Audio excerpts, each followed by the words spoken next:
Hi, online International Intellectual Property class. This is Professor Opderbeck, and I wanted to just give you this introductory video to tell you a little bit about what I'm thinking for the class and just to say hi. I hope you're all staying well.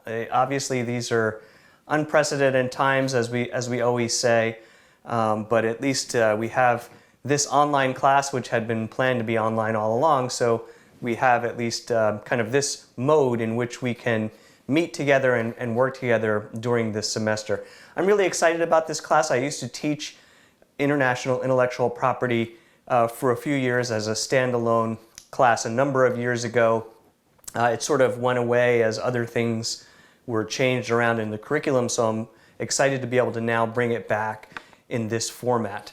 And I think it's a really important class. If you do any kind of work in intellectual property law, and that includes patents, but it also includes things involving copyrights, and it also includes things involving trademarks. If you do any of that kind of work, you are going to be doing international work.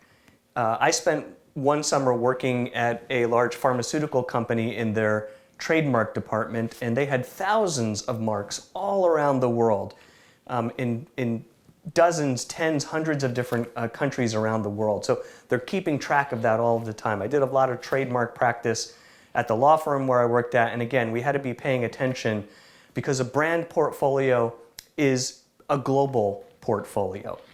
Same thing with patents. If you're a patent practitioner, whether you're a litigator or a patent prosecutor, you're going to have to be thinking about where does your client need protection around the world.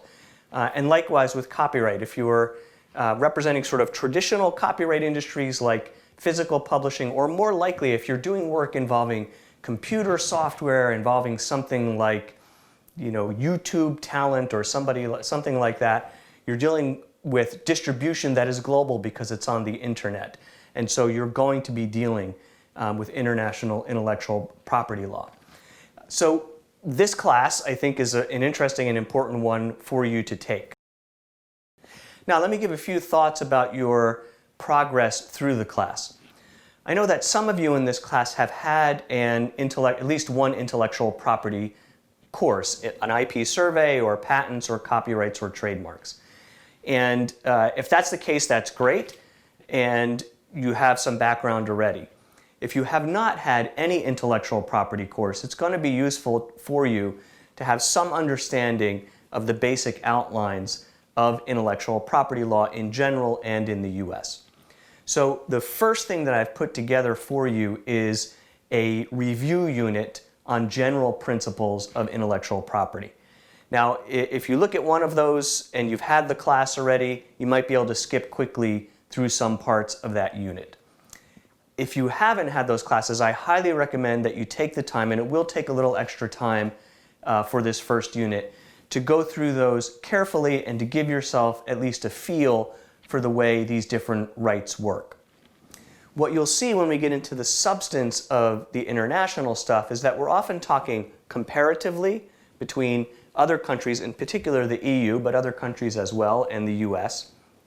And we're talking internationally in the international treaty system that helps coordinate intellectual property rights around the world. So you need to have a little bit of feel, at least a little bit of a feel for the basic principles, and then when we dig into each area of rights a little bit more, you'll see how all of that coordinates and relates. Now, I mentioned international intellectual property treaties.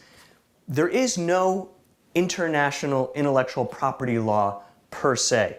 As you'll see in the second video in Unit 1, which I talk about the different treaties and the way this works. Intellectual property law is territorial. It relates to the country in which you're talking about. So US intellectual property law is US, French is French, German is German.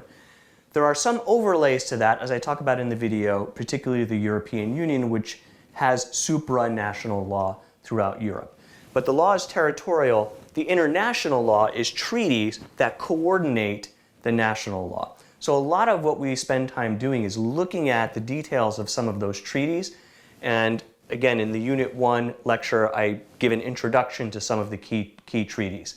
And we'll see what they require and the ways in which different national laws relate to those requirements and some of the differences in different national laws that are important. Now, a word about the format of the class.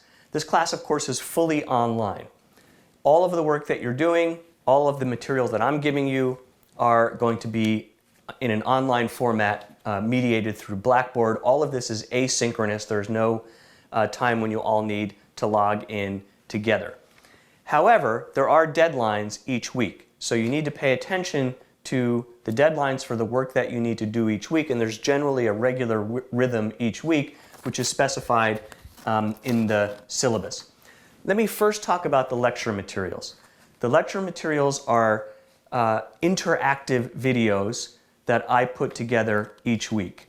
You go into Blackboard, you open the folder, you start the video. You will see that the video has different buttons, different things you need to click on. It's truly interactive. You can't just sit there passively and watch it, and of course that's by design. I always check it for bugs and so on, so usually I'm pretty certain that it's working well. If you have a problem with it, just let me know and we'll fix it. I think as you start to use it, it'll all be self-explanatory. Those videos are reported to me. Your completion of those videos is reported to me through Blackboard. Your attendance in the lecture part of the class is the completion of those videos. So it's very important that you log in every week and you work your way through those videos. You don't need to do it all in one sitting. Some are shorter, some are a little longer. If you kind of log off and then log back on, that's fine. And you can do it in whatever sort of increments and whatever time suits you, but it is important that you work through those videos each week. In addition to the videos themselves, I provide you a script for the videos so that you have reference for what I'm talking about in the videos. You can use the script to follow along as you work your way through the videos if you want to, and have that for your reference. Now let's talk a little bit about the grades for this class and the flow of assignments. And you can see in the syllabus that there are 4 components to your grades. So there are weekly online quizzes. Every week there will be a quiz on the material for that week. They're worth a total of 15% total. Participation in discussion forums is 15%. So each week I'm going to post a discussion topic that is going to have something to do with the materials for that week, perhaps sometimes something in the news, perhaps a policy issue, perhaps a doctrinal issue, and you need to participate in those, and I'll talk in a minute about what that means. That's 15%. There are tutorial questions, or what we call TQs, and those are going to be a series of questions that are very short answer. I'm not looking for long answers for those, but they're going to be very specific about the doctrine that is covered. For the discussion forums, there's no right answer. It's just discussion. I'm just looking that you're participating. If you're participating, you're generally going to get full credit.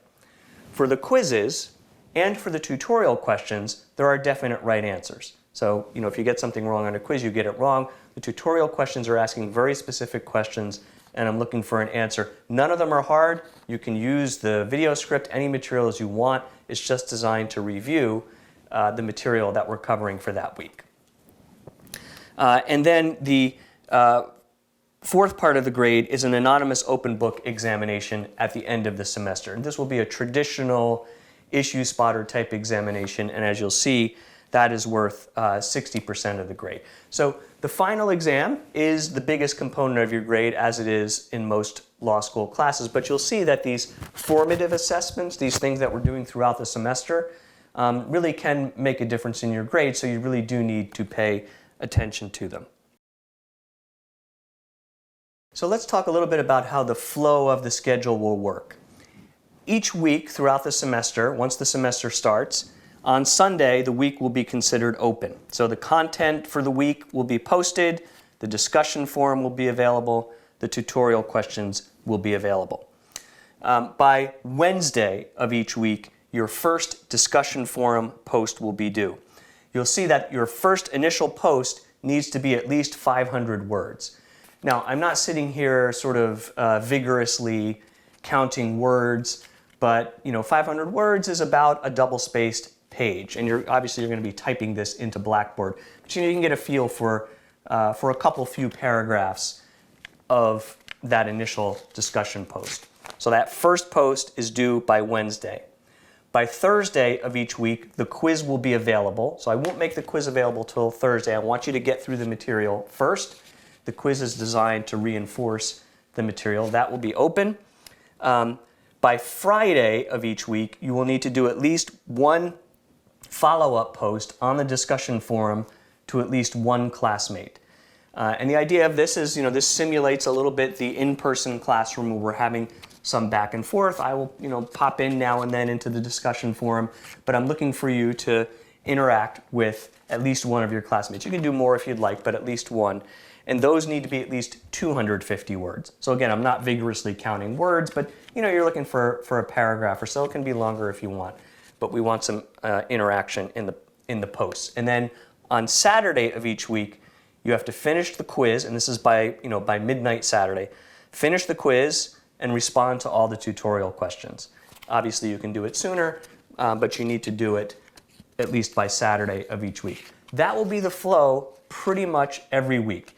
Now, it may be, on occasion, because of scheduling or other things, the flow gets a little bit mixed up. If that's so, I'll let you know in advance. But in general, you can count on that being the flow of the week. Now, in terms of the substance of the syllabus, if you look in each week, you'll see the materials, topics and materials listed for each week. Those also will be available in the appropriate folders within Blackboard. There is usually each week some reading from our casebook. I've heard that the casebook is on back order at the bookstore. I'm sorry for that. That's very annoying and frustrating. I don't have any control over that, nor does the bookstore, but to the extent it's necessary, I'll put PDFs online on the Blackboard site. Now, I will say, it's hard to find a good casebook in this area. I think this casebook is decent. There are things that I like about it. There are things I don't like about it, as with many casebooks. So I'm going to try to be a little bit selective in the reading that I'm giving you from the casebook, but kind of stick with it, and the lecture videos and other readings I give you will help to make sense of what you're seeing in the casebook. There are almost always also going to be primary source readings for each week. That is, from the treaties themselves, from statutes, and from case law. Sometimes those are in the casebook, sometimes they're not. I'm providing to you hypertext links to the official texts of those documents, and I'm noting in the syllabus for each week what I'm expecting you to read. I often say skim, and I really mean that. I want you to, so for example, in the first week, Berne Convention, skim, and then read Article 5 and Articles 1 to 4 carefully. That means I want you to get a feel for what the treaty looks like. You look at some of the headings, skim through some of the text. I'm not looking for detail on the whole treaty. I want you to get a feel for what it is. I'll talk more about it in the video. And then those provisions that I ask you to read in detail, read those carefully, because those are things we're going to focus on for that week. So I hope that this gives you a feel for what this class is about and how it's going to flow. I look forward to seeing you online throughout the semester, and I hope we're all able to see each other in person at the law school soon. Stay safe and have a great semester.